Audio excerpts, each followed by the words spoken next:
Hey everybody, welcome back to my channel. In this video, I'm going to show you how to sprout broccoli seeds in a glass mason jar or a glass growing jar. And I'm going to do it in two different ways. The first is that I'm going to use just this jar standing upright, and I'm also right alongside at the same time going to use this inverted mason jar kit. Now I've made a video using this kit before and the results were really great. One of the main reasons why broccoli seeds do not sprout successfully is because the seeds really need to be drained very well in between rinsings. In a normal jar, of course, gravity is going to draw water down to the base of the jar. The seeds are going to sit in it. In the inverted kit, the jar is always upside down, so any residual water in here is going to be drawn out of the jar, and also it allows for better airflow. I think that's why the inverted jar kit worked so well for me. But I had a lot of people tell me that the inversion kit was just unnecessary expense and that it was fussy and that they had good results using just the jar standing up. So I'm gonna go ahead and try this both ways. I'm going to put 2 tablespoons of seeds in each jar,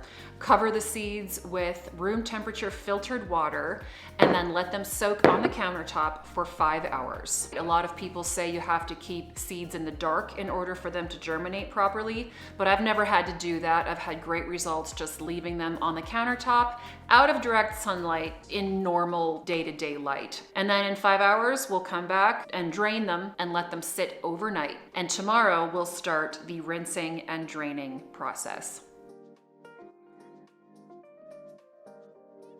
Here we are, day 1. I don't count the soaking day as my first day. I always start counting my days with the rinse and drain cycle. So this is day 1.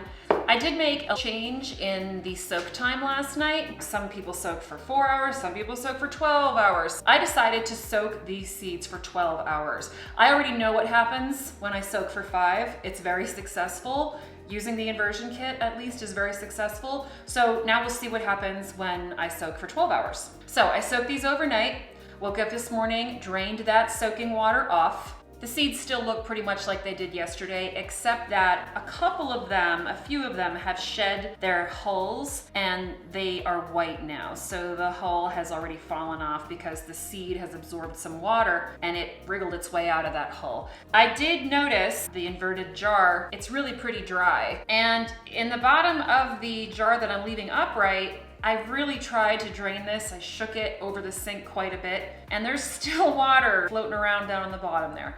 Just something I noticed. I'm gonna leave it alone and let it do its thing. To rinse, you do the very same thing as you did when you were soaking. After I pour my rinse water into my houseplants, I always shake the jar first of all quite a few times and try to get as much moisture out of there as I can. And then I always roll the jar around to try and stick the seeds to the sides of it. It just keeps them from being clumped down at the bottom. It helps them dry out a little bit more and promote a little more air circulation. That was my second rinsing today, and I'm gonna rinse them one more time before bed tonight. And I'll see you tomorrow on day 2.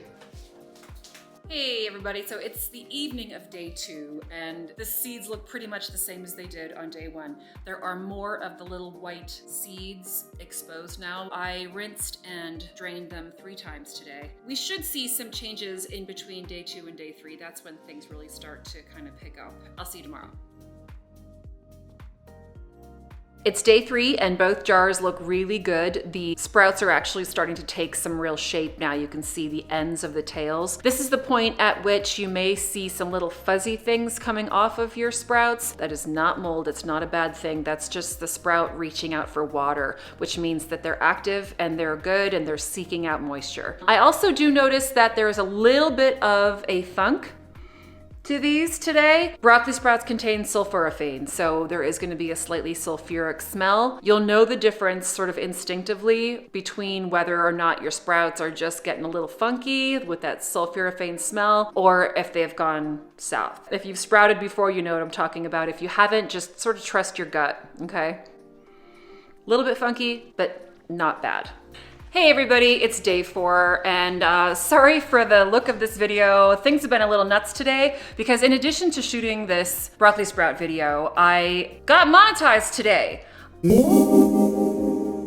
I can't believe it. YouTube saying I now have watch ad revenue. So it's been a little of a crazy day. I'm trying to get all that stuff sorted out. I've been in front of the computer for hours. I made a monetization video last year when I was about halfway to my goal. So I'm gonna make an update video. That'll be my next one. But for today, let's get back to broccoli sprouts, okay? They're not looking as good as they did this summer. Usually by day 4, I'm starting to get some green. The sprouts are just further along than they are now. And also, they do smell a little bit more funky today. Now again, that's normal, broccoli sprouts with their sulfur content, but I'm starting to get a little bit concerned because it's getting on the edge of like bad funky, okay? So let me show you these sprouts. All right, so as you can see, here's the inverted jar. You know, they look okay. They don't look great for day 4. I don't know, call me crazy.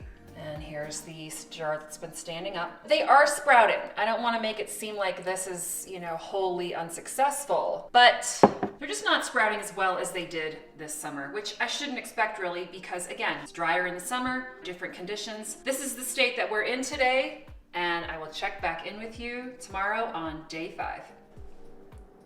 What is this, day 5 or day 4? I filled these up all the way this morning. I just wanted to kind of give them a really good rinse, and then I noticed that this jar that has been standing up straight is kind of cloudy compared to the jar that has been inverted. The water looks more clear. I don't know what that means, if anything, to the success of these. I'm gonna drain them and, you know, just let them dry out, rinse them again this evening, and we'll see.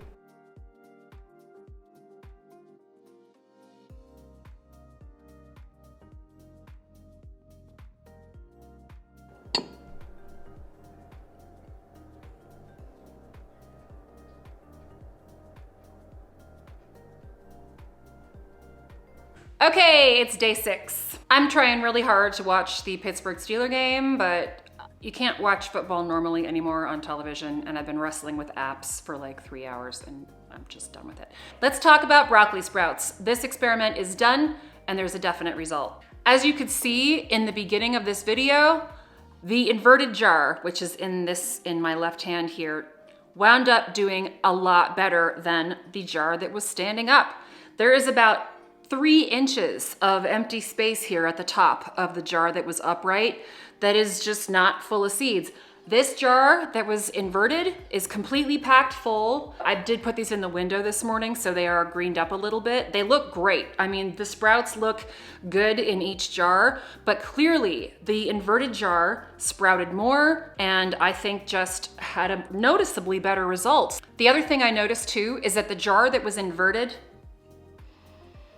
I smell nothing. It just doesn't smell like anything at all. The jar that was upright has a little bit more funkiness to it. So I do think that the air circulation, the airflow, maybe helps to prevent the sprouts from spoiling sooner and could keep them fresher longer. I would say that sprouting broccoli seeds in an inverted jar is the way to go. I also want to show you, because I get this question a lot, how to separate the sprouts from the husks. You have to dunk them in a bowl with water and push them underneath the surface. So when you put the sprouts in the water, some of them rise, some of them sink, and the sprouts are kind of floating in the middle. You will push the sprouts down, those husks will rise to the top and float. You scoop them off. You have to do this repeatedly. You're not gonna get them all in the first try. So I usually do it 2 or 3 times, gets rid of most of them. Once you've scooped off the top, pull the sprouts out of the bowl with a set of tongs, because you'll notice there are a lot of these same seed husks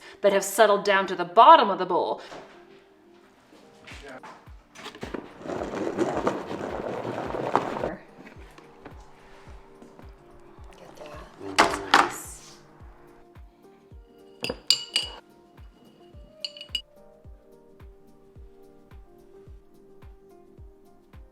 I hope you enjoyed this video. Please leave me some comments, suggestions, questions, whatever. If this helped you out, please like and subscribe and check out my other videos. I'll see you next time. Cut! Some of the husks, you can just, the seeds look pretty much like, the seeds still look pretty much like they did yesterday, except for to circulate the air inside the jar and just keep them a little more dry. I was holding that back that whole time.